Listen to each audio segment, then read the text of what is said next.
है, हमारे पहले मंत्री भी रहे हैं। एक उन्होंने लाइन खींचा है जीवन में कैसे मंत्री बने, वो बहुत बड़ी बात थी। मैं त्रिपाठी जी से निवेदन करूंगा कि वो 5 मिनट वो बोलें।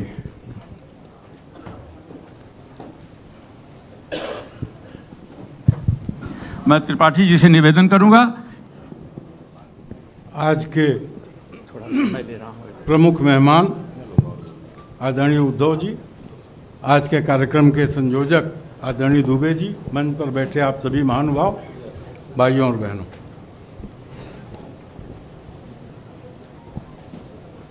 ये चर्चा सत्र क्यों बुलाया गया? उद्धव जी, हर चीज का समय होता है और मेरे हिसाब से मैं बैठ के सुभाष देसाई जी के साथ चर्चा कर रहा था कि शायद महाराष्ट्र और देश की राजनीति में पिछले कई दशकों से आ रही गंदगी को दूर करके फिर से स्वच्छ राजनीति और स्वच्छ नेतृत्व के लिए अब उपयुक्त समय आया है, जिसके लिए ये घटनाएं, दुर्घटनाएं घटी। आज इसमें कोई संदेह नहीं। पूरे हिंदुस्तान के सभी राज्यों को ले लीजिए आप, श्री उद्धव ठाकरे से बढ़िया मुख्यमंत्री मुझे नहीं लगता कि किसी दूसरे राज्य में आज कहने को मिलेगा। मैं तो व्यक्तिगत रूप से ठाकरे परिवार का एहसानमंद हूं।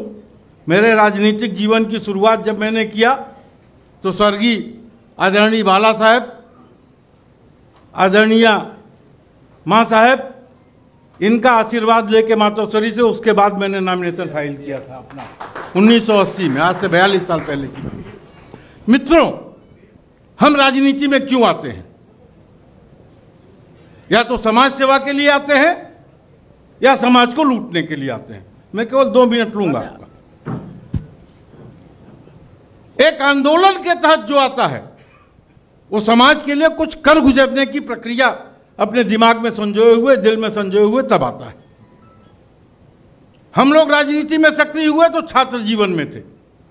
इंदिरा जी चुनाव हार चुकी थी। उस समय जो लोग पुराने लोग हैं, किसी को लगता नहीं था कि इंदिरा जी दोबारा रिवाइव होंगी। हम लोग उनके साथ मरने मिटने को तत्पर होकर के राजनीति में आए। सबसे ज्यादा मुकदमे झेलने वालों में से हिंदुस्तान में एक मैं रहा हूं। महीनों जेल में रहना पड़ा था उस समय। आज एक बात बताऊं, आनंद देखिए,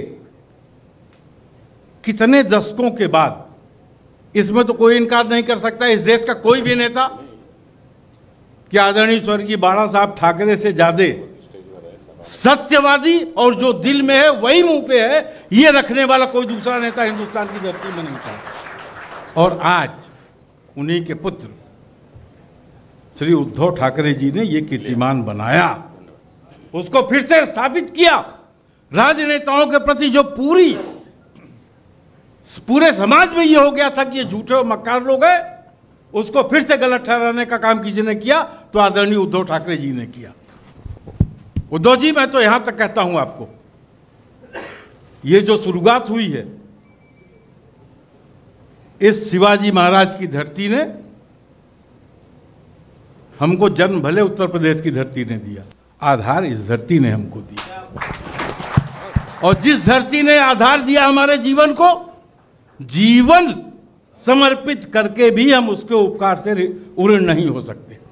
और आज समय आया है उत्तर भारत के आए हुए मेहनत कशों का अपने मराठी भाइयों के प्रति समर्पण और साथ दिखा करके इस मुंबई और महाराष्ट्र को शिवाजी महाराज के जमाने की धरती बनाने का समय आया है। और नेतृत्व अच्छा मिला है, नेतृत्व अच्छा मिला है उद्धव जी ठाकरे के रूप में। इस तरह की चर्चाओं का अब समायोजन होना चाहिए। महाराष्ट्र की अस्मिता के लिए, महाराष्ट्र के उत्थान के लिए किसी भी कुर्बानी की आवश्यकता पड़ेगी। आज इसमें कोई दो राय नहीं कि मुंबई में रहने वाले मराठी भाइयों का सही प्रतिनिधित्व अगर कोई करता है तो उद्धव जी के नेतृत्व की शिवसेना करती है। 95% से ज्यादा पॉपुलेशन मुंबई की बात मैं कर रहा हूं, यहां के मराठी भाषिकों की श्री उद्धव जी ठाकरे के साथ है। आज हम कैसे उनके साथ एकदम आत्मसात हों मराठी और उत्तर भारतीय एक दूसरे के बड़े छोटे भाई की भूमिका में जीवन यापन करते हुए प्रगति के कार्यों पर अग्रसर हों, इस बात के लिए हम लोग कृत संकल्प हैं। उसके लिए चाहे जिस कदम तक, जिस हद तक आगे बढ़ना होगा, एक बार समाज का भला होने के लिए अपने को राजनीति की कुर्बानी भी करनी पड़ेगी। तो मेरे जैसा इंसान इस बात के लिए कटिबद्ध। मैं दुबे जी आपको बधाई देता हूं, आपको धन्यवाद देता हूं कि आपने एक अच्छी शुरुआत करी। उद्धव जी, आपसे भी क्षमा मांगूंगा, सामने बैठे अशोक सिंह जी, इनसे भी क्षमा मांगूंगा, आपके उस प्रोग्राम में मैं नहीं आ सका। बाबू नाहर सिंह का परिवार मुंबई के उत्तर भारतीयों का एक लैंडमार्क है और मैं नहीं आ पाया। उस बात का मुझे शोक है, चूंकि परिवार में एक ऐसी विपत्ति में था, मैंने दुबे जी को बताया था, उसके तहत नहीं आ पाया। तो मित्रों, मैं समय नहीं लूंगा, अंत में केवल 2 वाक्य आपसे कहना चाहूंगा। दिमाग बनाइए, समाज की मजबूती, शहर की मजबूती और राज्य की मजबूती अगर किसी चीज में है तो उद्धव जी को ताकत देने में है, और उसके लिए कटिबद्ध होकर के दिमाग बनाइए। उसके लिए जिस कदम तक आगे बढ़ना होगा हम बढ़ेंगे। यही कहते हुए आज उद्धव जी आप हम लोगों के बीच में पधारे, मैं पूरे उत्तर भारतीय समाज की तरफ से आपका शुक्रिया अदा करता हूं। धन्यवाद। जय। अब मैं भाई नसीम खान से, जो हम लोगों के बहुत ही परम मित्र हैं, नेता तो है ही हैं, हर मुसीबत में हम लोगों के साथ खड़े रहते हैं, मैं उनसे निवेदन करता हूं कि 2 शब्द कहें।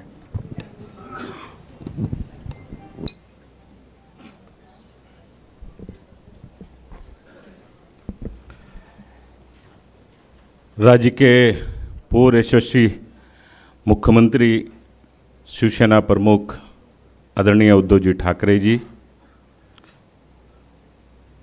आज के कार्यक्रम के आयोजक, पूर्व मंत्री, पूर्व सांसद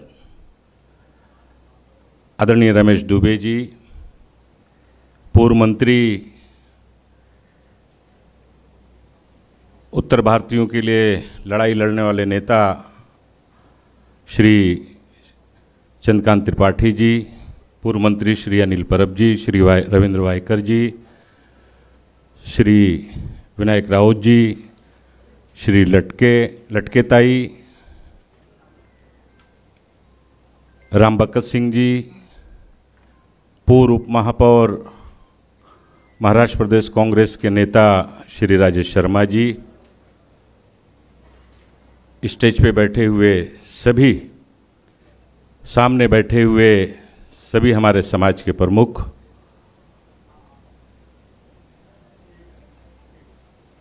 समाज के सभी प्रमुख भाइयों और बहनों,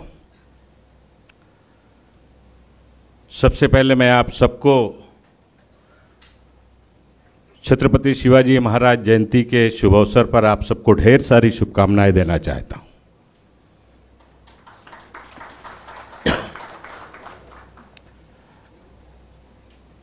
दुबे जी ने 10-15 दिन पहले से ये चर्चा शुरू की, हम सबसे बात की कि मुंबई और महाराष्ट्र की जो राजनीति, जिस तरह से राजनीति का स्तर गिरते जा रहा है, उस स्तर को बनाए रखने की जिम्मेदारी मुंबई और महाराष्ट्र में रहने वाले सभी प्रबुद्ध नागरिकों की है, और विशेष तौर पर उत्तर भारतीय समाज को इसमें मजबूती से खड़े होने की जरूरत है, आवश्यकता है।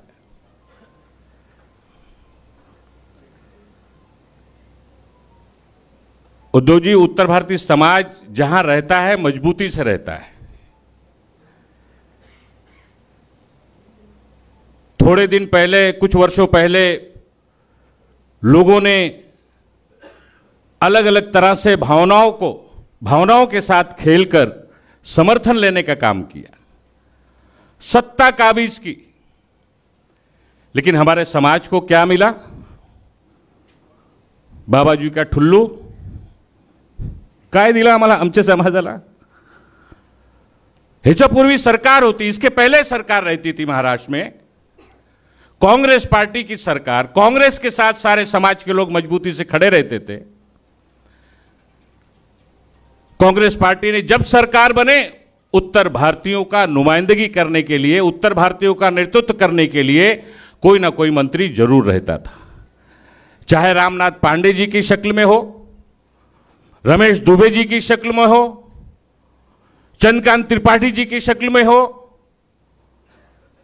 डॉक्टर राम मनोहर त्रिपाठी जी की शक्ल में हो, या जावेद खान या नसीम खान की शक्ल में हो। हमेशा उत्तर भारतीयों का नेतृत्व महाराष्ट्र में मजबूती से रहा है। लेकिन 2014 के बाद आप देखिए, चाहे भाई कृपा शंकर जी हो, भले आज वो दूसरे दल में चले गए हों, उनको भी मंत्री बनाने का काम कांग्रेस पार्टी ने किया।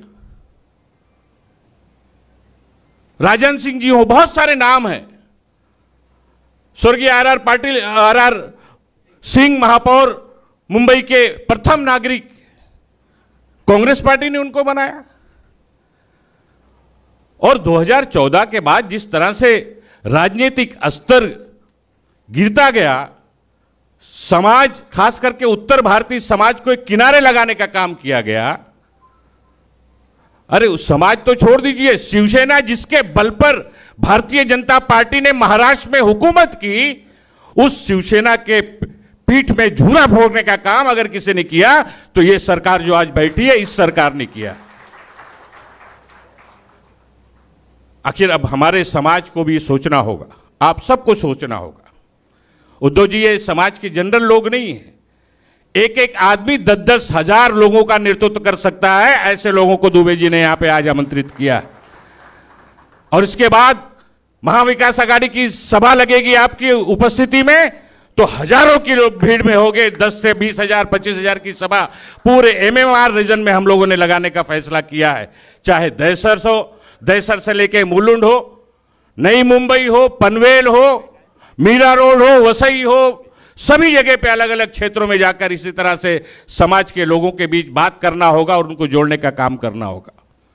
मैं दुबे जी को धन्यवाद देना चाहता हूं कि दुबे जी आपने एक अच्छी पहल की है, क्योंकि मुंबई और महाराष्ट्र को बचाने की जिम्मेदारी, आज सवाल सत्ता का नहीं है, सवाल मुख्यमंत्री मंत्री कौन बनेगा उसका नहीं है, सवाल है मुंबई और महाराष्ट्र और इस देश को बचाने का सवाल है।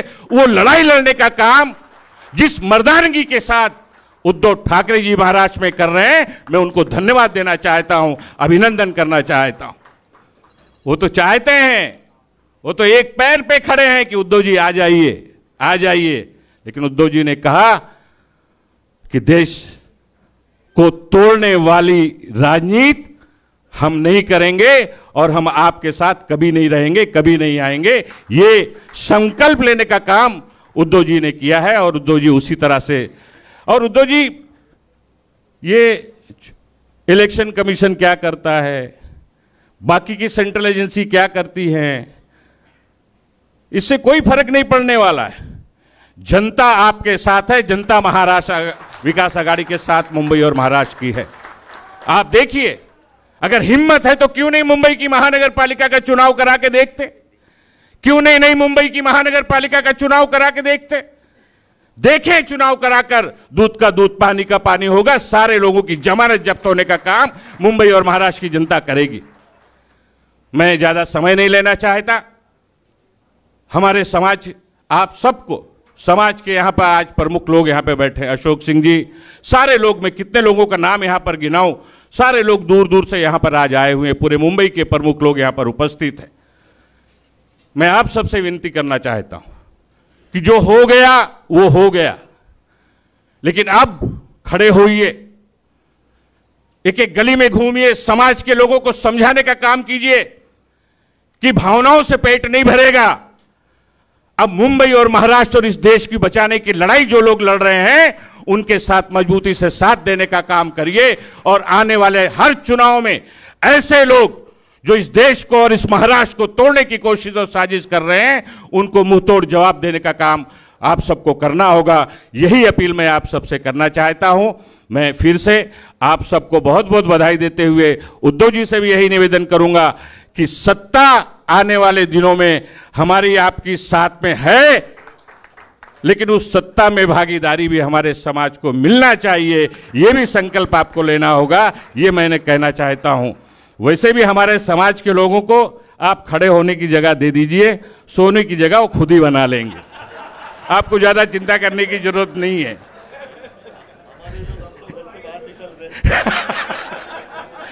तो मैं आप सबको यहाँ पर आए हुए हमारे सभी समाज के लोगों को, आप सबको ढेर सारी बधाई देना चाहता हूं, और खास करके दुबे जी को, हमारे बुजुर्ग नेता, लेकिन आज वो भी पूरी तरह से बेचैन हैं मुंबई और महाराष्ट्र और देश की राजनीति को देखकर। पवार साहब के यहाँ वहां पर पिछले दिनों हम लोग बैठे थे, शरद पवार जी के यहाँ बैठक हुई थी, बैठे थे, चर्चा हो रही थी। पवार साहब ने कहा कि रमेश दुबे जी आप अभी इस एज में, तो उन्होंने कहा कि साहब देश को बचाने की लड़ाई में हर एज में मैं खड़ा रहूंगा, मजबूती के साथ रहूंगा। तो आज ऐसे बुजुर्ग नेता और हमारे, मैं खास करके अपने नौजवानों से कहना चाहूंगा कि सब लोग मिलजुल कर आने वाले दिनों में समाज की इस लड़ाई को मजबूती से लड़ने का काम कीजिए और सबको जोड़ने का काम कीजिए। धन्यवाद। जय हिंद, जय महाराष्ट्र।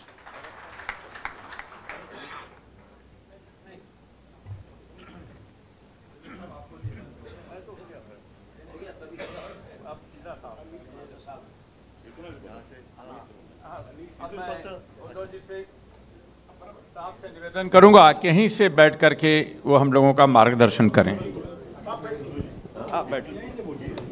तुम्ही जर बसलात तर मला बसून बोलता येईल। तुम्ही जरा बसून घ्या ना चॅनलवाले।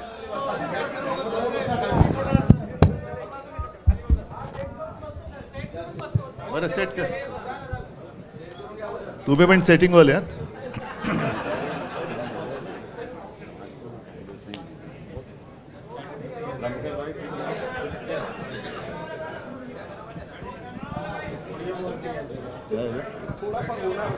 मैं उभं राहून बोलू शकतो मी, पण जरूर जरा चर्चा नाही चैनल नीचे करो, ठीक आहे नाही ठीक नाही। तुम्ही अरे मी उठलो तो उठता, तुम्ही मी बसलो तो बसता, तर तुम्ही एक काहीतरी करा, बसताय तर बसा, म्हणजे मला बसून बोलता येईल। बस अब लेकिन आप लोग नहीं ना बैठ रहे। ठीक है,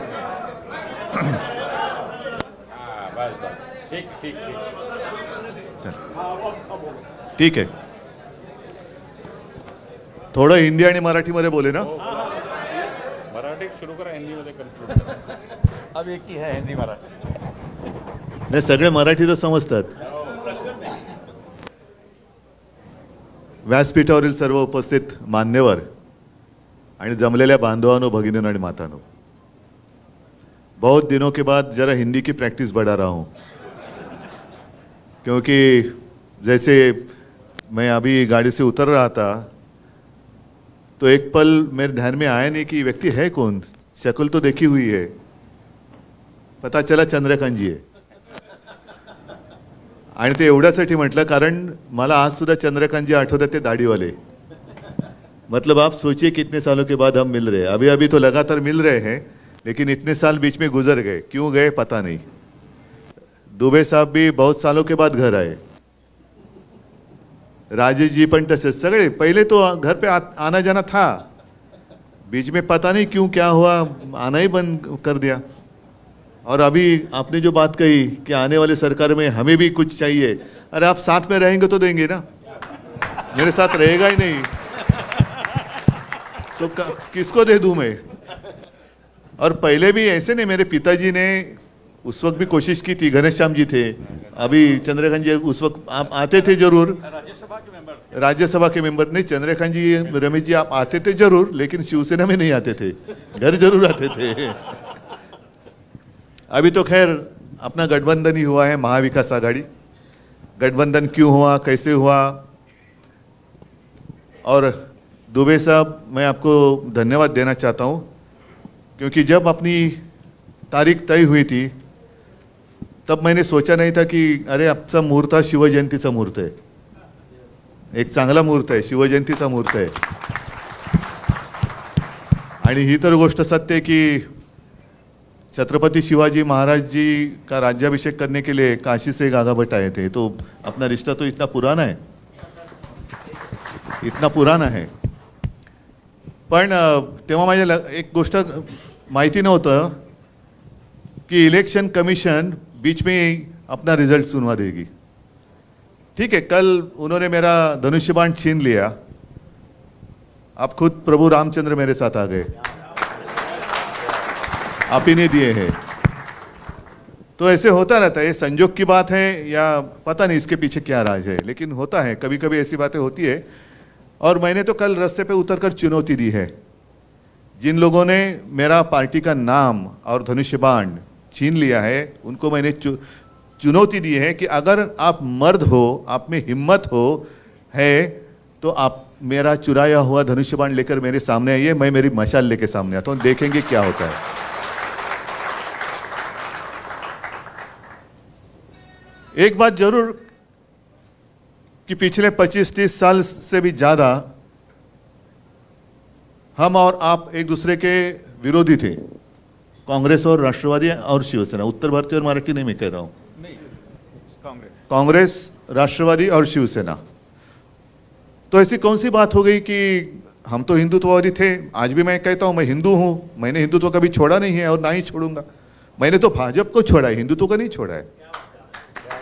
भाजपा मतलब हिंदुत्व नहीं है, और उनका जो हिंदुत्व है वो हमारा हिंदुत्व नहीं है, वो हमें मंजूर नहीं है. मैं खुलेआम कहता हूं, जो मेरे पिताजी ने मुझे सिखाया वो हिंदुत्व ये नहीं है. और मेरे पिताजी की भाषा में कहें तो राष्ट्रीयत्व है आमचं हिंदुत्व है. हमारा जो हिंदुत्व है वो देश से जुड़ा हुआ है. लेकिन इनका जो हिंदुत्व है वो कैसे है कि आपस में लड़ाई लड़ाओ, आपस में झगड़ा कराओ, परिवार में झगड़ा लगाओ, पार्टी में झगड़ा चालू करो और सत्ता हासिल करो. कल कोई आया था पूना में, कहते हैं, उन्होंने पूछा क्या कैसे चल रहा है महाराष्ट्र में, तो कहा कि आज बड़ा अच्छा दिन है. तो क्यों? तो शिवसेना का नाम और चिन्ह हमने अपने साथ जो गुलाम आए हैं उनको दे दिया. तो व्यक्ति बोले बहुत अच्छा, मोगैम्बो खुश हुआ. ये मोगैम्बो है. मिस्टर इंडिया अगर आप याद करें तो उसमें यही है ना, मोगैम्बो यही चाहता था कि देश में एक दूसरे के साथ लड़ाई हो जाए, लोग आपस में लड़ते रहे और वो लड़ाई में व्यस्त रहेंगे तो मैं राज करूंगा. यही तो है आज के मोगैम्बो, यही तो है. वो भले हिंदू हैं, लड़ो, हमारे साथ है, वही हमारे, वो हिंदू हो या कोई हो, कोई उसका उसमें फर्क नहीं पड़ता. आप हमारे पार्टी में आते हो तो ही हिंदू हैं, और नहीं है तो आपने हिंदुत्व छोड़ दिया. आप मुझे बताओ, मैं तो जैसे आपने कहा इंतजार कर रहा हूं बीकेसी में कब आप जनसभा करते हो. मुझे तो लोगों के सामने आना है, लोगों के बीच में आना है और पूछना है बताओ मैंने क्या गलती की है. 2.5 साल मैं मुख्यमंत्री था, कहां मैंने भेद किया है? आपस में लड़ाई कभी मैंने करवाई है? कभी शिवसेना ने आपस में लड़ाई लगाई है, की है? कभी नहीं. दुख इस बात का होता है कि 92-93 की जो आपने जिक्र किया, तो यही तो मेरे शिवसैनिक हैं. आज अनिल परब आहे, वायकर आहे, विनायक जे ऋतुजाताई बसले त्यांचं, तेव्हा रमेश होता, भाऊ कोरगावकर आहे, इकडे पण काही लोक असतील. ये तो हमारे सैनिक हैं जिन्होंने मुंबई को बचाया था. और आज जो हिंदुत्व की बात कर रहे हैं वो उस वक्त कहाँ थे? एड्रेस नॉट नोन, कहाँ गए पता नहीं. और आज बड़े सीना तान कर आ रहे, 56 इंच की छाती. अरे आपकी 56 इंच का जो सीना है उस वक्त कहाँ था? उसको तो पसीना आया था. आप कहते हैं 56 इंच का सीना, उस वक्त तो पसीना ही पसीना हुआ था. तो उस वक्त जिन्होंने मुंबई बचाई उनको आप अभी गुनहगार मान रहे हो. और मैं कांग्रेस के साथ गया, मैं नहीं गया, भाजपा ने मुझे ढकेला है. भाजपा ने मुझे ढकेला. और ये बात मैं दोहराना इसलिए चाहता हूं ताकि गलतफहमी आपके मन में ना रहे. 2014 में मैंने नहीं युति तोड़ी थी, भाजपा ने युति तोड़ी थी. और तब भी मैं हिंदू ही था ना, आज भी हिंदू हूं. उस वक्त आपने युति तोड़ी थी, बाद में जब आपको पता चला, जरूरत पड़ी कि अरे शिवसेना तो साथ में लगेगी, क्योंकि उस वक्त लास्ट मोमेंट चंद्रकांत जी, मतलब चुनाव, वो जो नामांकन पत्र दाखिल करने की डेट रहती है उसके एक दिन पहले उन्होंने युति तोड़ी। बड़ी मुश्किल थी, क्योंकि 288 जगह पर मैं कैंडिडेट कहां से लाऊं, तो भी हम लड़े, अकेले लड़े तो 63 आए थे हमें। बीजेपी को ऐसा लगा था कि वो अकेले की जोर पर सत्ता संभालेगी, नहीं संभाल सके, हमारी मदद लेनी पड़ी। उसके बाद अमित शाह घर पे आए थे, और ये तो मैंने जब दसरा की रैली हुई थी अभी की शिवाजी पार्क, तो मैंने मेरे माँ और पिताजी की कसम खाकर शपथ लेकर कहा था कि ये बात सच है। उन्होंने मुझे एक वचन दिया था, और वो इसलिए मैंने मांग की थी क्योंकि मैंने मेरे पिताजी को यानी बाला साहब को आखिरी दिनों में वचन दिया था कि मैं एक ना एक दिन आपका शिवसैनिक मुख्यमंत्री करके दिखाऊंगा। वो वचन आज भी मेरा कायम है। तो उस वक्त अमित जी ने कहा ठीक है, और बाद में ठीक है के बाद जो कुछ हुआ आप देख रहे हैं। और उस वक्त अगर मैं आज जैसे हमारे कुछ लोग गले में पट्टा बांधकर गए उनके पास, तो ये तो मेरे पिताजी ने कभी सिखाया नहीं किसी की गुलामी करो। मेरे पिताजी ने सिखाया अन्याय के साथ लड़ाई करो। मैं तो लड़ने वाले पिता का लड़ने वाला पुत्र हूँ, और कभी झूठ बात नहीं करूँगा। मैं झूठी बातें करना मेरे खून में नहीं है, और इसलिए मैंने कहा कि ऐसी बात है तो मैं छोड़ दूंगा। मैं अच्छा हम देंगे वही आपको मिनिस्ट्री लेनी पड़ेगी क्या? और उस वक्त तो ये कहा गया था कि आप चुनकर आए हो, ध्यान में रखो मोदी जी का चेहरा आपने इस्तेमाल किया है। उस वक्त तो युति थी, गठबंधन था। हाँ, हमारे पोस्टर पे मोदी जी का चेहरा था, उनके पोस्टर पे हिंदू हृदय सम्राट बाला साहब का चेहरा था। और एक जमाना था ना, कल मैंने कहा कि एक जमाना जरूर था कि मीटिंग में, मोदी जी की मीटिंग में पब्लिक मोदी जी के नकाब मास्क पहनकर आते थे। लेकिन अब दिन बदली हो गए, अब मोदी जी को बाला साहब का नकाब पहनकर महाराष्ट्र में आना पड़ता है। और एक ऐसी गंदी हरकत कर रहे हैं। क्या आपको पसंद है जो भी चल रहा है? आपको पसंद है क्या? ये प्रजातंत्र है? अरे लड़ना है तो मैदान में लड़ो ना। आपको जो कुछ कहना है कहो, हमें जो कुछ कहना है कहेंगे, और जो जनता है वो निर्णय करेगी। वो सबसे ऊपर की अदालत है, बड़ी अदालत है वो जनता, उनको फैसला करने दो। यही तो लोकतंत्र है। लेकिन इनको लोकतंत्र मंजूर नहीं है। सब जो एजेंसीज है वो भेड़ियों की तरह से अपने ऊपर छोड़ते। मैं कुत्ता इसलिए नहीं कहता, कुत्ता मुझे बहुत प्यारा है, कुत्ता ईमानी रहता है, वफादार होता है। भेड़िया का मतलब मानते हो ना, लांडगा, बरोबर ना? जरा हिंदी सीख रहा हूं मैं। लांडग्याला काय म्हणतात हिंदीत, काय म्हणतात बाबा? नाही, लोमडी म्हणजे कोल्हा, सियार म्हणजे पण कोल्हाच होतो, भेड़िया म्हणजे पण थोडक्यात लांडगा कळला ना तुम्हाला? हा, तो शब्द काही असू दे, तो लांडगा हा लांडगाच असतो आणि लबाड असतो। लबाडा लांडगा ढोंग करते। वो पहले छोड़ना है, इनकम टैक्स को छोड़ो, इसको छोड़ो, उसको छोड़ो, सबको डराने के बाद मैं सबके साथ अकेला लड़ रहा हूं। अरे अकेला क्या, आपके भेड़िए तो सब पहले आए ना, उनके आधार पर आप लड़ रहे हैं। और एक उम्मीद थी, जरूर थी, एक सपना था, जरूर था। देश को एक मजबूत देश बनाना अपना सपना था, वो आज भी है।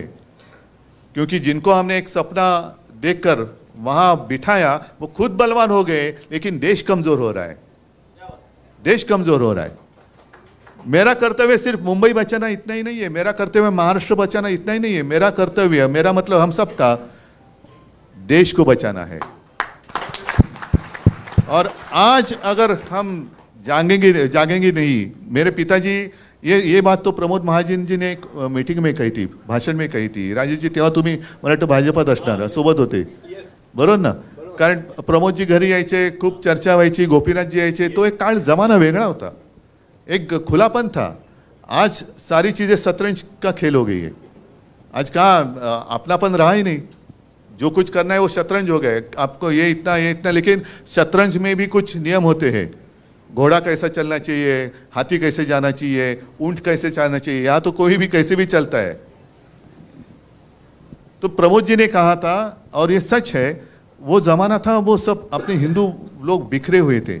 और तब मेरे पिताजी ने प्रमोद जी को कहा था कि प्रमोद देख, एक ना एक दिन मैं तुझे इस देश का हिंदू बनकर वोट करते हुए दिखाऊंगा। तो प्रमोद जी ने कहा कि बाला साहब कैसे है पॉसिबल, उत्तर भारतीय अलग है, मराठी अलग है, दक्षिण भारत के अलग है, बीच में पंजाबी है, बंगाली है, तो ले देख तू क्या होता है कि नहीं देख। वो दिन तो आ गया, हिंदू हिंदू बनकर वोट करने लगे। अभी हिंदू उठ गए, जाग गए। अभी जागा हुआ हिंदू खतरा भी हो सकता है, तो उनके आंखों में धूल फेंकी जा रही है। तुम्ही उठलात, हिंदू उठले जरूर, पण उठल्यानंतर जागे झालेला हिंदू ह्याला जर का सगळं दिसायला लागलं तर पंचायत होणार। म्हणून मग जो नींद से जाग गए हैं उनके आंखों में धूल फेंकने का काम चल रहा है। मग कुठला तरी एखादा मुद्दा असा फेंकायचा, फिर वो जैसे चुनाव आते हिजाब का मुद्दा आया था, अब कहाँ गया हिजाब का मुद्दा? हाँ, फिर जैसे कुछ आता है तो गौवंश हत्याबंदी का मुद्दा निकालेंगे, कुछ आएगा तो मतलब हिंदुओं को ऐसे महसूस होना चाहिए कि अरे क्या हो रहा है। बीच में तो और एक मजेदार बात हुई, मुंबई में एक मोर्चा निकला था, हिंदू जन आक्रोश, हिंदू आक्रोश मोर्चा, याद है, देखा अपने न्यूज में देखा? हाँ, हिंदू आक्रोश। क्यों हिंदुओं को आक्रोश करना पड़ रहा है? दुनिया का सबसे ताकतवर आदमी, देश का प्रधानमंत्री है 8 साल से, हिंदुत्ववादी है, हिंदू है, तो भी हिंदू आक्रोश कर रहे हैं। ये कौन सा हिंदुत्व है, ये कौन सा राज है, ये कौन सा रामराज है? और कांग्रेस का जब राज था तो आपको पता है एक नारा लगाया जाता था, इस्लाम खतरे में है। अब नारा बदली हो गया, अब हिंदू खतरे में है। तो किसका राज अच्छा था? नहीं, अभी सारे मुस्लिम भाई भी साथ में आ रहे, इसलिए ऐसे नहीं कहता कि वो खतरे में आना चाहिए। आपका और हमारा कोई झगड़ा है नहीं, ना उत्तर भारतीयों से है ना मुस्लिम लोगों से है। जो भी इस देश को अपना देश मानता है, अपनी मातृभूमि मानता है, और जैसे आपने कहा कि उत्तर प्रदेश तो आपकी मातृभूमि है, ये कर्मभूमि है, आपको आदर दिया है, तो इस देश के प्रति आपका एक कर्तव्य बनता है। तो यही है कि इस देश को अपने मातृभूमि मानने वाला हर कोई वो हमारा भाई है, वो हमारा भाई है। और आते आते मुझे थोड़ी देर हो गई इसलिए क्योंकि घर में भी कुछ उत्तर भारतीय आए थे, नहीं सच्चे आए थे, अलग, वो उत्तर प्रदेश से आए थे। आज ही के दिन, आज शाम को जा रहे तो उन्होंने पूछा आप अगर होंगे तो हम मिलना चाहते तो आइए। तो मैं यही उनको कह रहा था कि देखो हमारा हिंदू तो कैसा है, जो मेरे पिताजी ने हमें सिखाया। एक पिछले 3-4 सालों की बात है, आप भूल गए होंगे या आपने शायद पढ़ा भी नहीं होगा। एक अपना फौजी था कश्मीर में, वो छुट्टी लेकर घर जा रहा था परिवार को मिलने के लिए। जब आतंकवादियों को पता चला कि ये अभी छुट्टी लेकर अकेला जा रहा है, बीच में उसको किडनैप किया गया, त्याचे हालहाल केले आणि कुछ दिनों के बाद एकदम छिन्न विछिन्न झालेलं त्याचं शरीर, उसका मृतदेह कहीं पे मिल गया। वो अपना था कि नहीं था जिसने देश के लिए कुर्बानी दी है। अभी मैं अगर कहूं कि हाँ वो मेरा भाई था तो आप बोलेंगे लेकिन आपको नाम पता है क्या है? उसका नाम था औरंगजेब। औरंगजेब होगा ना, मजहब से मुसलमान होगा, था ही, लेकिन उसने अपने देश के लिए कुर्बानी दी। भारत माता, जिसको भारत माता की जय कहते हैं, उसके लिए उसने अपनी जान तक दे दी। वो अपना भाई नहीं था, वो अपना भाई ही था। तो ये अगर हमारा हिंदुत्व है, अच्छा अगर मैं कांग्रेस के साथ गया तो हिंदुत्व को छोड़ दिया। अभी कल मोगैम्बो ने कहा कि ये मुख्यमंत्री पद के लिए कांग्रेस और राष्ट्रवादी के तलवे चाट रहे थे। तो अभी उन्होंने जो किया है, कौन किसका क्या कौन सा हिस्सा चाट रहे पता नहीं। नहीं सांगतो ना, ये रोटी बन आता ऐसे 2-4 दिवसापूर्वी मुझे भी वहां आमंत्रित किया गया था, सैयदना साहब ने बुलाया था, मैं गया। लेकिन मैं गया, मैंने वहां चपाती नहीं लटली, क्योंकि जो रिश्ता होता है ना उसको दिखावे की जरूरत नहीं होती। जब कोई रिश्ता नहीं होता है तो ऐसे नौटंकी की जरूरत पड़ती है कि जाकर रोटी कणिक मळा, चपात्या लाटा, झाड़ू मारा। और जब दिल से रिश्ता होता है ना तो बात सीधी दिल से दिल की होती है। नौटंकी की बात करने की, नौटंकी करने की आवश्यकता नहीं होती। मैंने जाकर वहाँ, उन्होंने मुझे प्रेम से बुलाया, मैं गया, क्योंकि जब बड़े सैयदना साहब थे तो मुझे याद है, मैं छोटा था तो वो भी मेरे पिताजी को मिलने के लिए घर पे आए थे। तो इतने पुराने हमारे संबंध है, कोई आवश्यकता नहीं है नाटक करने के लिए। लेकिन उन्होंने कुछ भी किया। मैं कांग्रेस के साथ गया तो हिंदुत्व छोड़ दिया। अरे भाई, आप मुफ्ती मोहम्मद के साथ बैठे थे, उस वक्त आपने क्या छोड़ा था? कभी कांग्रेस ने आतंकवादियों को शहीद मानने के लिए तो ये नहीं रखी थी ना शर्त कि ये जो है काय अफजल गुरु त्याला तो शहीदाचा दर्जा द्या म्हणून ते मुफ्ती मोहम्मद आणि महबूबा मुफ्ती सांगत होते। उनके साथ आपने सत्ता के लिए उस वक्त क्या किया था आपने? मैं नहीं पूछना चाहता, लेकिन क्या तब भी आप हिंदू थे ना कि उस वक्त के लिए टाइम प्लीज ली थी, जैसे बच्चे लेते टाइम प्लीज, हम हिंदुत्व छोड़ रहे हैं, हम हिंदुत्व पकड़ रहे हैं। ये क्या नौटंकी चल रही है? कब तक लोगों को उल्लू बनाएंगे? और कल की जो बात हुई है सरासर अन्याय है। आप मुझे बताइए, मेरे पार्टी में कुछ लोग वहां चले गए, जाने दो, जिसकी मर्जी जाना चाहे जाए, लेकिन वो दूसरी पार्टी में जानी चाहिए। आपने जो बात कही, और इसलिए मैंने कहा ना कि अरे भाई, मेरे ही लोग मुझे घर से बाहर निकाल रहे, क्योंकि वो घर पे ही कब्जा करना चाहते हैं। ये घर ही मेरा है, मेरे पिताजी ने उनको सहारा दिया था। ये जो सारे शिवसैनिक बैठे हैं, आज भी लाखों शिवसैनिक हैं, उन्होंने पसीना और खून बहाकर इनको बड़ा किया। अब वो मालिक बनने जा रहे। और हमारी संस्था भी ऐसी है कि उनको चोर को मालिक बना दिया घर का। ये कौन सा देश है? देश में चल रहा है क्या है? लेकिन आज के दिन पूरे देश में जितने सारे राजनीतिक पार्टियां हैं, उनकी आंखें खुलनी चाहिए। आज हम पे बीती है, कल आप पे बीत सकती है, कल आप पे बीत सकती है। जिस तरीके से उन्होंने शिवसेना के साथ सुलूक किया है, करते जा रहे हैं, क्या बिगाड़ा है हमने? आपको मेरे पिताजी का चेहरा चाहिए, लेकिन पिताजी का बेटा नहीं चाहिए, जो आपके साथ था, आपको साथ आने के लिए, आगे चलने के लिए तैयार था। और सिर्फ मैंने मेरे पिताजी को, जिसको आप आपका नेता मान रहे हैं, उसी को मैंने वचन दिया था कि मैं शिवसैनिक को मुख्यमंत्री करूंगा। वो वचन निभाने वाला अगर धोखा देता है तो उसके साथ मुझे कैसे बर्ताव करना चाहिए? जिसने हमें धोखा दिया, बाला साहब की शिवसेना को धोखा दिया, उसके तलवे चाटने वाले आपको चलते हैं। मग माझं काय चुकलं होतं? मैं यही तो मांग रहा था।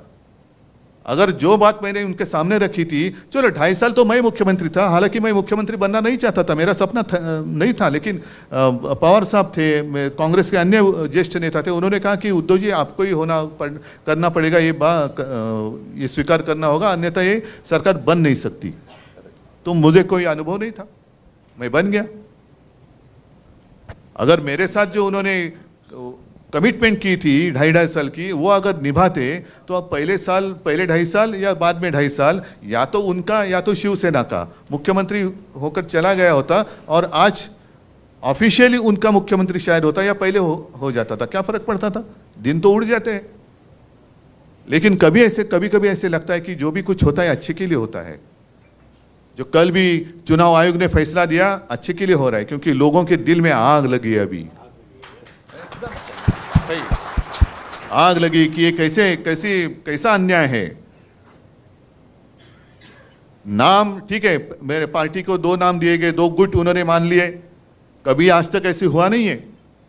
जब भी किसी पार्टी में विवाद हुआ, कांग्रेस में भी हुआ था इंदिरा जी के समय पर, तो गाय वासरू, पहले बैल जोड़ी था, पण गाय वासरू नका विसरू, बैल जोड़ी था, फिर गाय वासरू आ गया। पण तो गाय वासरू क्या है, क्यों बैल जोड़ी क्या है, जो आज तक फ्रीज किया गया है, किसी को दिया नहीं गया। भले 2 कांग्रेस को मान्यता मिली, इंडिकेट सिंडिकेट, बाद में और सारे कांग्रेस निकली, लेकिन किसी को भी वो नाम और सिंबल नहीं दिया गया। तो आज भी मेरी अपेक्षा यही थी कि शायद उसी तरीके से कुछ करेंगे, उनका एक गुट और हमारा एक, जैसे उन्होंने वो मान्यता दी ना, त्यांनी नाव घेतलं होतं बाळासाहेबांची शिवसेना। मुझे नकाफी की जरूरत नहीं है, मैं सीधे नाम लेकर लोगों के सामने जा रहा हूं, क्योंकि मेरे पिताजी ने कहा है कि उद्धव तू जैसा है वैसे लोगों के सामने जा, लोग स्वीकार करेंगे या नकार देंगे। तो मैं तो सीधा नाम लेके जा रहा हूं, शिवसेना उद्धव बाळासाहेब ठाकरे है मंजूर, आ जाओ साथ। आपने धनुष्य बाण फ्रीज किया था, मैंने मशाल ले ली। अब शायद ये भी वो कर सकते, क्योंकि इतनी नीच और गंदी राजनीति कर रहे हैं कि शायद वो हमारी मशाल भी ले सकते हैं। तो चलो, आज मशाल दी है ना, हमने तो ली है। उन्होंने चोरी का धनुष्य बाण लेकर सामने आने की मैंने जो चुनौती दी है, हो जाने दो ना, क्यों डर रहे हैं आप? पूरी सत्ता ताकत आपके पास है, धनुष्यबाण भी आपके पास है, लेकिन जैसे मैंने कहा कि शायद आप धनुष्यबाण को चुरा सकते हैं, लेकिन ये लोगों के दिल में बैठा हुए राम को नहीं चुरा सकते आप। उनके दिल में जो बैठा हुआ राम है, उसके आशीर्वाद जब तक मेरे साथ है, तो भले धनुष्यबाण आपने चुरा लिया तो भी मेरा कुछ बिगड़ नहीं सकते। और अभी मुंबई को दासी बनाने की बात चल रही है। मुझे तो अभिमान है, पिछले 25 साल ऐसे नहीं कि मुझे उत्तर भारतीयों ने बिल्कुल वोट नहीं दिया, दिया ना, जरूर दिया। मराठी तो है ही, लेकिन उत्तर भारतीय भी लोग मेरे साथ रहे, गुजराती भी रहे, मुस्लिम लोग भी है। हमारे बेरामपाडा से त्याचं काय नाव आपलं, हाजी अली नगरसेवक आहे। म्हणजे आपण विचारच करू शकत नाही, अरे बेरामपाड्यात शिवसेनेचा नगरसेवक, अभी तो और अच्छी लीड से आएगा। अरुण खान आहे, त्याच अलीकडच्या पलीकडचा आहे, इकडचा तिकडचा, तर दिलेच होतं ना सगळ्यांनी सोबत। पण मुंबईला दासी बनवताना आपल्याला एक अभिमान या गोष्टीचा वाटलं पाहिजे की एक जमाना ऐसे था कि मुंबई डेफिसिट में थी 645 कोटी, और चंद्रकांत जी फिर 2012 से लगातार, रविंद्र वायकर जी भी थे, सुबोध कुमार होते, सगळ्यांनी सबने मिलकर जो कोशिश की, आज मुंबई की जो पूंजी है 70,000 करोड़ से भी ज़्यादा बैंक में है। इसका अभिमान होना चाहिए कि नहीं होना चाहिए? हमारे प्रधानमंत्री आए और क्या उन्होंने कहा कि बैंक में पैसा रखकर विकास नहीं होता। ठीक है, बैंक में पैसा रखकर विकास नहीं होता, ये सिंपल बात क्या हमें समझ में नहीं आती, लेकिन पहले बजट या वो जो पूंजी है वो समझ तो लो क्या है। उसमें से 30-40% उसके ऊपर महापालिका का अधिकार ही नहीं है, क्योंकि उसमें राजेशजी तुम्ही पण होतात नगरसेवक, त्याच्यात बरेचसे हे जे पैसे आहेत ते कर्मचाऱ्यांचे आहेत, फंड आहेत, भविष्य निर्वाह निधी, ग्रॅच्युएटी असेल, पेन्शन असेल, हे असेल, ते असेल, मग काही कॉन्ट्रॅक्टरच्या ठेवी आहेत त्याच्यामध्ये जो बाद में वापस लौटाने पड़ते हैं, और बैंक में पैसा रखकर विकास नहीं होता हमें मालूम है। लेकिन शायद आपको पता नहीं प्रधानमंत्री जी, मुंबई महापालिका जो कोस्टल रोड बना रही है वो उसी पैसे से बना रही है जिसके ऊपर टोल लगने वाला नहीं है, त्याला म्हणतात विकास। पण आता एफडी वरती यांचा ढाला घालतात ते, एफडी तोड़ने की बात चल रही है। इसका मतलब यही है कि सारे के सारे देश में भिखारी बनकर मेरे दरवाजे के सामने खड़े रहने चाहिए। भिकेचा कटोरा घेऊन रोज तुम्हाला माझ्या दारासमोर उभं राहिलंच पाहिजे, यालाच म्हणतात हुकुमशाही। एक तो जीएसटी लगा दिया, जो मुंबई महापालिका और राज्य सरकार का डायरेक्ट इनकम जो था वो तो बंद कर दिया। और आपको याद होगा कि कोरोना के समय पर मैं और अजीत दादा पवार हमेशा कहते थे, आज की स्थिति पता नहीं मुझे, जब भी कभी पूछते थे हम हमारे फाइनेंस सेक्रेटरी को, साहब 20 करोड़ से ज़्यादा ही केंद्र सरकार से जीएसटी आना बाकी है, जो हमें समय पर मिलना चाहिए। तो जसं पैसा बँकेत ठेवून विकास होत नाही, तसा राज्याचा आणि मुंबईचा पैसा केंद्राच्या खिशात ठेवून सुद्धा राज्याचा आणि मुंबईचा विकास नाही होणार। निदान मुंबईचा हक्काचं जे काय आहे, महाराष्ट्राच्या हक्काचं आहे ते तर द्या ना, हमें भीख नहीं चाहिए आपकी, दिल्ली की भीख नहीं चाहिए मुंबई को। मुंबई तो पसीना बहाने वाली नगरी है, पसीने की कमाई तो दे दो, आपको पसीना भी नहीं बहाना है। सारे उद्योग आप महाराष्ट्र से गुजरात लेके जा रहे हैं, सगळ्या गोष्टी मुंबईच्या बाहेर, महाराष्ट्राच्या बाहेर, आणि वरती येऊन उपकार केल्यासारखं काही ते तोंडावरती तुकडे फेकून जायचं आणि मुंबई आपली दाशी बनवायची। त्याच्या आड शिवसेना येते, उद्धव ठाकरे येते, खत्म कर दो इनको पॉलिटिकली, आपके ऊपर है। मी तुम्हाला सांगितलं, मला माझ्यासाठी तर काहीच मी मागत नाहीये। तुम्ही जेव्हा पब्लिक मीटिंग घ्याल, मी माझी दसरा मेळावा असतो तसंच आणखीन परत मीटिंग तर मी घेणारच आहे। मी तर लोकांवरती सांगणार आहे, मी तुम्हाला हवा असेल तर तुम्ही सोबत राहा। आज तर माझ्या हातात काहीच नाही आहे माइक शिवाय, सिर्फ माइक है जिस माइक के माध्यम से मैं मेरे दिल की बात आपसे कह सकता हूँ। मन की बात नहीं, मेरे मन में कुछ और चलता होगा, मनातले मांडे आपण म्हणतो, पण मैं दिल की बात करने वाला हूँ, दिल की बात करने वाला हूँ। और इसलिए अगर साथ आना चाहते हैं तो साथ निभाना पड़ेगा, साथ निभाना पड़ेगा। हर संकट में साथ रहना होगा। हाथ उठा के बोलिए, हम तुम्हारे साथ।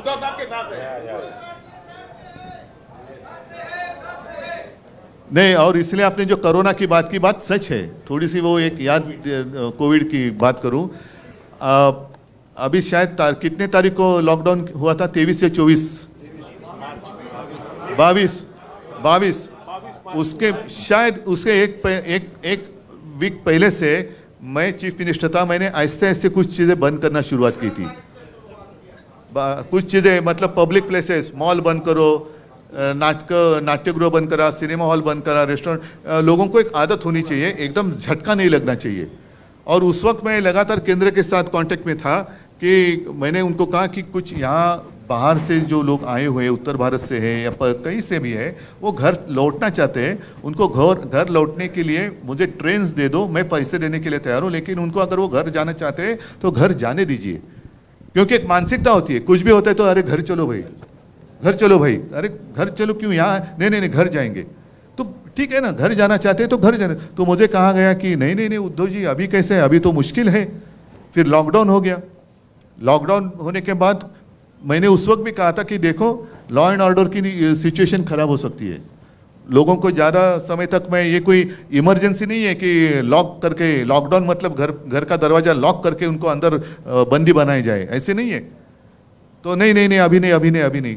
फिर जो हुआ, लोग बाहर निकले, तो भी मैंने आदेश दिए थे की जहाँ भी इनको अगर हम रोक कर उनकी निगाह मतलब त्यांची निगराणी आपण चांगली ठेवू शकू ते करा। मग जवळपास 7.5 लाख लोकांना एक महीनाभर हम वो जहाँ भी रहे वहाँ कैंप बनाए, खाना तो दिया, साथ में डॉक्टर्स भी रखे, लेकिन फिर भी वो सारे इंसान है। एक दिन वो बांध भी टूट गया और लोग चल पड़े, रास्ते पे पटरी पर चलने लगे।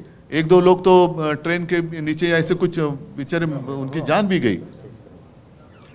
और तब भी मैंने, अनिल परब मंत्री थे, परिवहन मंत्री, अनिलला सांगितलं, म्हटलं अनिल सगळ्यांना एसटी दे आणि सगळ्या 7.5 लाख लोकांना त्यांच्या गावाच्या सीमेपर्यंत सोडलं। अनिल परबच मंत्री होते। 7.5 लाख लोगों को मैंने उनके गांव की सीमा तक छोड़ा। कुछ लोगों को उन्होंने कहा कि नहीं हमें यहाँ तक छोड़ दो, फिर हम स्टेशन रेलवे, महाराष्ट्र के बाहर हम रेलवे से जाएंगे। फिर ऐसे सारे लोगों को हमने किया, जो कुछ कर सकते थे किया। त्यावेळेला आम्ही हे बघितलं नव्हतं की मी तर खरं सगळ्यांना सांगत होतो की आप कहीं जाइए मत, आप यहीं पे रहिए, कुछ नहीं होगा, हम आपका ख्याल रखेंगे। नहीं, लेकिन हमें घर जाने दो। तो ठीक है, आपकी मर्जी। आता त्यावेळेला घरी गेल्यानंतर वो भी एक वीडियो आए थे, पूरे लोग रास्ते पे रुके हुए हैं और पानी भी नहीं पीने के लिए, कुछ नहीं, ये नहीं वो नहीं। वो बोल रहे थे इससे अच्छा तो महाराष्ट्र था। तो ये बात है। तो यही मैं कहता हूँ कि हम साथ में रह रहे तो सुख में और दुख में हम साथ एक दूसरे के साथ रहे। आणि दुबेजी तुम्ही जे सांगितलं, आता कोणी तुम्ही बोललात ना, पवार साहब के यहाँ बैठे थे और उन्होंने, दुबे जी ने कहा कि उम्र का कोई ये नहीं है, और ये सच है। मेरे पिताजी कहा करते थे कि उम्र किसी के हाथ में नहीं है। माणूस वयाने मोठा होतो, पण तो वयाने मोठा झाला तरी मनाने खचला की तो वृद्ध होतो। तो आज भी दुबे साहब तो यंग है, काम करने की हिम्मत है, एक जिद्द आहे। आणि आमचं आता चांगलं जुळलंय महाविकास आघाडीचं, त्याच्यामुळे पवार साहेबांना सांगतो इनको भी कुछ जिम्मेदारी दे दो। वैसे कुछ ऐसे नहीं कि वो अपनी जिम्मेदारी लेकर, अभी ये तो सारी मीटिंग उन्होंने तो की, मैंने नहीं कुछ उनको कहा था। तो वो ऐसे नहीं कि जिम्मेदारी नहीं तो मैं क्या करूँ। तो वो बोले आप जिम्मेदारी दे दो या नहीं दे दो, मैं तो मेरा कर्तव्य करते रहूँगा। तो ऐसे लोग साथ में आएंगे। और इसलिए मैंने कहा ना, तो सिर्फ शिवसेना की लड़ाई नहीं है, हर एक भारतीय नागरिक की लढाई आहे। इस देश में प्रजातंत्र, लोकशाही जिवंत राहणार की नाही हे आता ठरवण्याची वेळ आलेली आहे। आणि त्याच्यासाठी हम सब एक साथ मिलकर आगे जाएंगे तो किसकी हिम्मत है अपने देश को गुलाम बनाने की। मैं मेरे देश को, मेरी भारत माता को किसका गुलाम नहीं होने दूंगा। बस यही शपथ ले लो और आगे चलो, एक ही शपथ ले लो। तो मैं मानता हूं कि अभी पिछले रविवार भी मैं आया था आपके यहाँ, गोरेगांव में आया था। आज यहाँ पता नहीं अगला रविवार कहाँ है या कहाँ है, लेकिन ये तो अभी ये शुरुआत तो हुई है, उसको आगे हम और लेके जाएंगे। हाँ? थाना नई मुंबई। अभी ठाणा में अभी मतलब आगे ठाणा में जाना. हां, ठाणा और मुंबई. तुम्ही जिकडे म्हणाल तिकडे मी येतो. उसके बाद भाई अंदर अरे तू मी असं पण पहिले भाई अंदर आ जा. तर हे आपलं एक नातं आहे आणि मला खरंच आनंद आहे की इकडे मी एक हिंदी बोलायची प्रॅक्टिस थोडीशी वाढवतोय. पण मला असं मी जर जेव्हा म्हणतो की तुमच्यापैकी काही जण अतिशय शुद्ध मराठी बोलतात. आता एवढं सगळेजण आपण मिळून मिसळून गेल्यानंतर, एवढे आपण एकत्र आल्यानंतर मग निवडणुकीत वेगळं करायचं. इलेक्शन में चुनाव के दरमियान आप उत्तर भारतीय होते हैं, मैं महाराष्ट्रीयन मराठी होता हूँ, क्यों नहीं होगा. आता सगळे आपण आहोत ना. जसं मी हिंदुत्वाची हे सांगितले तुम्हाला काय आहे, भाषा सांगितली, आणखीन सगळ्या गोष्टी सांगितल्या. तर आपण आता काल अमित शाह आए थे, उन्होंने कहा कि दूध का दूध पानी का पानी हो गया. अब तक तो सुप्रीम कोर्ट का फैसला बाकी है और दूध का दूध पानी का पानी हुआ नहीं है. आपने तो दूध में नमक डाला है, आपने दूध में नमक डाला है, उसको अभी हमें सुधारना है. आता त्या दुधामध्ये साखर टाकायला तुमची साथ मला पाहिजे. आणि एकदा का आपली एकजूट झाली की मग ती अशी मजबूत असेल की ती कोणी किती तुडू म्हटली तरी तुटायची नाही. आता गलतफहमी होऊ देऊ नका. कधी काय असलं तर आपण संपर्कात आहोत. अनिल परब तुमच्या संपर्कात आहेत, वायकर आहेत, सगळेच आहेत, ऋतुयताई आहेत, राऊत बिऊत सगळेच आहेत. तर आता एक दुसऱ्याबरोबर आपण संपर्क ठेवूया आणि कुठेही जरा असं काय वाटलं की खुटकन काही होतंय त्याचं लगेच स्पष्टीकरण देऊन टाकू. ठीक आहे. तर आता याच्या पुढे सगळे सोबत राहाल अशी आशा नाही, खात्री बाळगतो आणि तूर्त आपली रजा घेतो. जय हिंद, जय महाराष्ट्र.